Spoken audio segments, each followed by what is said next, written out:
Hey everybody, it's Lon.TV, and I got a Black Friday laptop in the other day, so I thought I would do a timely review of it. This is the HP Pavilion 15, and right now HP is running a promotion where you get about $450 off any of the configurations during Black Friday, and this particular configuration is selling for $529, so I thought you all might find this device interesting if you're looking for an inexpensive laptop that actually performs pretty well for its price point. And we're going to take a closer look at this laptop and what you get for the money in just a second, but I do want to let you know, in the interest of full disclosure, that this is on loan from HP, so when we're done with this, it goes back to them. All the opinions you're about to hear are my own. No one is paying for this review, nor has anyone reviewed or approved what you're about to see before it was uploaded. So let's get into it now and see what this laptop is all about. Now, the review loaner they sent me differs from the Black Friday special in my video description link in two ways. The loaner here does not have an IPS display, nor does it have a backlit keyboard. However, both of those options are on the Black Friday deal I am currently sending you to. But I would just double check the specs to make sure you get exactly what you want.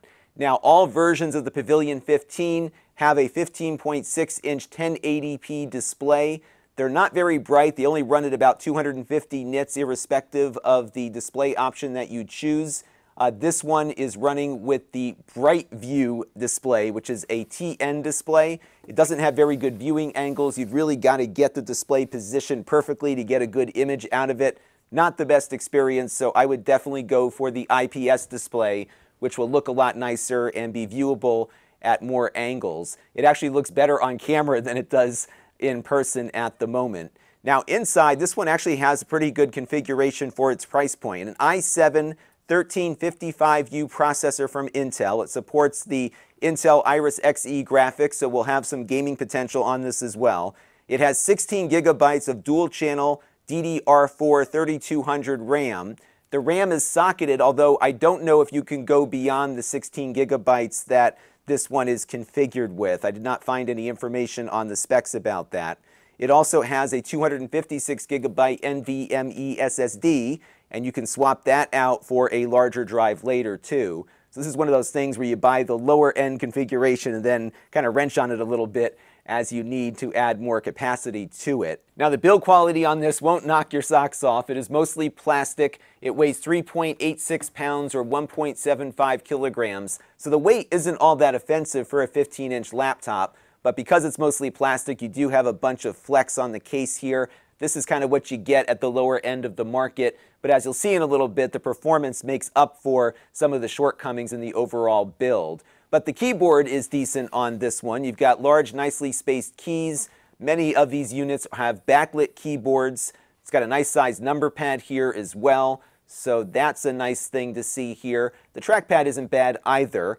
Both the keyboard and the trackpad are a little springy. I was hoping for a little more key travel given the larger size of the laptop here, but all in, I'm not complaining too much given the price point. There's also a very functional fingerprint reader here for quickly getting in and out of your laptop without having to type your password in every time. And the laptop actually has some good port selection here, which might make this a nice alternative to a mini PC.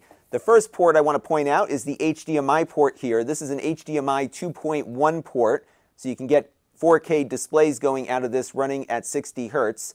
You have a USB-A port here. This runs at the slower 5 gigabit per second standard, but you could plug a keyboard into this if you wanted to, or a mouse.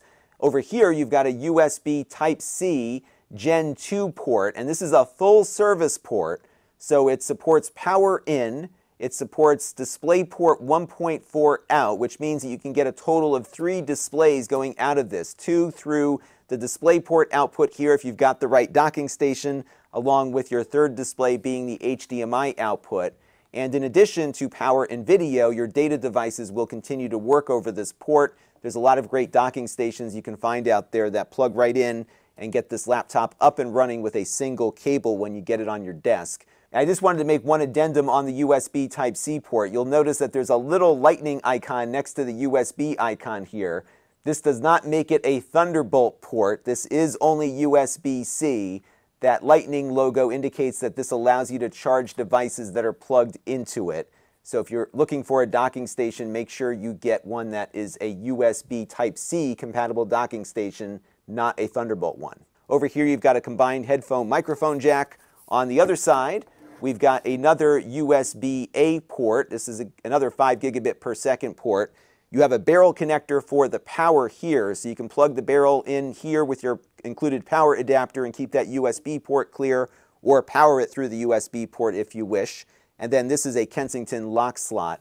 Unfortunately, there's no card reader on this for camera cards or augmenting the onboard storage, but beyond that, I think it makes for a good docking solution and again, a nice alternative perhaps to a mini PC. Now the webcam on this is nothing spectacular. It is a 720p webcam. It looks decent enough for Zoom calls and whatnot, but it's not going to rival the 1080p webcams we see on more expensive laptops, but still it is passable. There is no shutter on it, so if you want to cover the lens, you'll have to do it the old-fashioned way with some tape. Now, what's battery life look like on this? Well, when you don't get the top-end laptop, you're not going to get the top-end battery life. I put this one at around 6 to 8 hours, depending on what you're doing with it. If you stick to the basics like word processing and email, maybe a little video watching, you'll be closer to the 8-hour mark. If you're stressing it more with video editing and game playing, of course, that will result in lesser battery life. But let's take a look at how this performs, because it does have an i7 on board, and that's where I think the value proposition is for this particular laptop, its price to performance ratio. Let's start with the basics and work our way up from there. All right, let's begin with some basics here, some web browsing. We're going to visit the nasa.gov homepage here and see how quickly everything springs up. As you can see, it is very quick and responsive. This does have Wi-Fi 6 on board, although not 6E, and we are connected to a Wi-Fi 6 access point on my internet connection here in the studio. And all is very, very good as expected because this does have that i7 processor on board. A little bit earlier, we tested out some video streaming on it. This is a 1080p 60 frames per second video from my YouTube channel. It played back perfectly with no drop frames. We did have a drop frame at the outset there, as you can see, but beyond that, it was able to keep up just fine. So if you are watching Netflix and Twitch and all the other streaming services out there, this will do a fine job of it.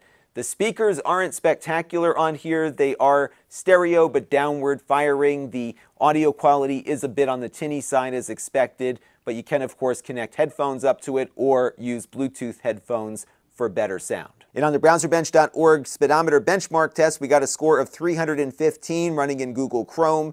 This result gives me good confidence that this will perform on par with other laptops, including more expensive ones from this generation of Intel and AMD processors. All right, next let's take a look at some video editing. This is DaVinci Resolve, and I've got a 4K 60 frames per second project loaded in here. And what I just did is I dropped in a transition, and I did not leave enough time for it to pre-render it. And as you can see here, having the i7 along with that 16 gigs of RAM allows for it to process this in real time and operate quite smoothly. Are you going to edit a motion picture on this? No. But if you're making videos like I make that are pretty simple to put together, you will be able to get, I think, pretty rudimentary and maybe a little bit better than rudimentary video editing at 4K done on this, thanks to the Intel i7 chip that's on board. So it's capable for video editing, but of course you'll want something more robust if you're doing a lot of color correction and other special effects. Now earlier I alluded to some gaming potential out of this laptop, and sure enough it is capable of doing some casual gaming. I've got my Xbox controller paired up with it here. This is Red Dead Redemption 2. This is a pretty demanding AAA title. I've got it running at 720p at the lowest settings, and I'm getting between 35 and 40 frames per second out of it. It's certainly not going to rival a gaming laptop. There are, of course, more premium laptops that will do a little better than this, but still, to be able to play a title like this at 30 frames per second or better is pretty decent for the price point here. And other games, of course, will run a little better, especially older titles. Some of the retro-inspired games out there will do quite well. So it's great if you wanted to play games as a secondary kind of thing on your laptop. It will be able to deliver a decent level of performance for you, provided you keep the settings and the resolution down a bit. And on the 3D Mark Timespy Benchmark test, we got a score of 1,647. This puts it pretty close to what we saw out of a much more expensive laptop from HP called the Dragonfly G4. And it shows you that if you just want performance, you can get it at a decent price, but you have to give up everything else, and that's kind of what you get with this laptop here. Also, we ran the 3D Mark stress test. There we got a failing grade of 91.7%. That indicates that you'll probably lose about 9% of the performance of this Intel chip when the computer is under heavy sustained load. And that's due to thermal throttling. When the processor gets too hot and it can't get cooled off, it runs slower, so it generates less heat, and that comes at the expense of performance. So you'll see that perhaps in a game, on video editing, but not when you're running Microsoft Word or something like that. Now, it does have a cooling fan on board. It sucks the air in from the bottom here and exhausts it out behind the keyboard deck here.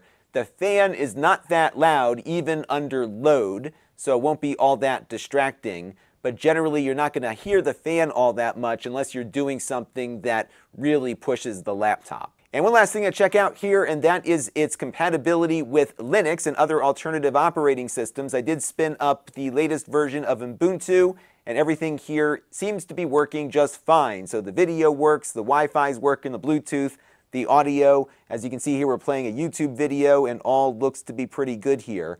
So if you were considering this as maybe a secondary device to run Linux or another operating system, I think it'll do quite well there. It looks like all the hardware here is getting detected properly, and all in, I think, a pretty solid value, especially if you find it at a good price. That's going to do it for this one. Until next time, this is Lon.TV. Thanks for watching. This channel is brought to you by the Lon.TV supporters, including gold level supporters Brian Parker, Budley, Hot Sauce and Video Games, Steve Green, and Amda Brown. If you want to help the channel, you can by contributing as little as $1 a month.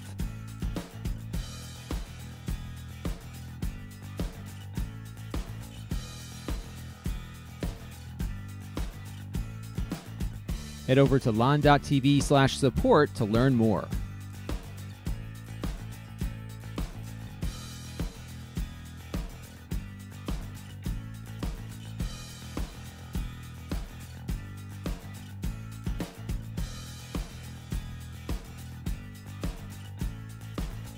And don't forget to subscribe. Visit lon.tv/s.